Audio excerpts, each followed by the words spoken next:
naganap sa Rosario Provincial Jail kaninang umaga kung saan 11 preso ang namatay at hindi bababa sa 20 katao, kabilang na ang 2 jail guard ang nasugatan. Nagtamo naman ng minor injury sina Attorney Abraham Espiritu at ang kanyang abogado na si Jess Santa Ana na naabutan ng sa loob habang papalabas na sana sila ng provincial jail. Matapos payagan si Attorney Abraham Espiritu na makapagpiyansa. Ako si Mabel Bernardes, nag-uulat.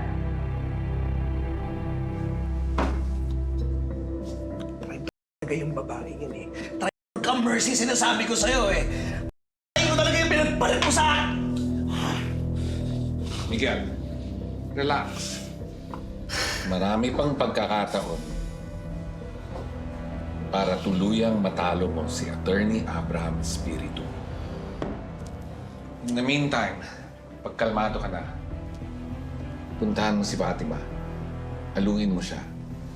It's not in your interest na magtampo sa iyo ang anak mo.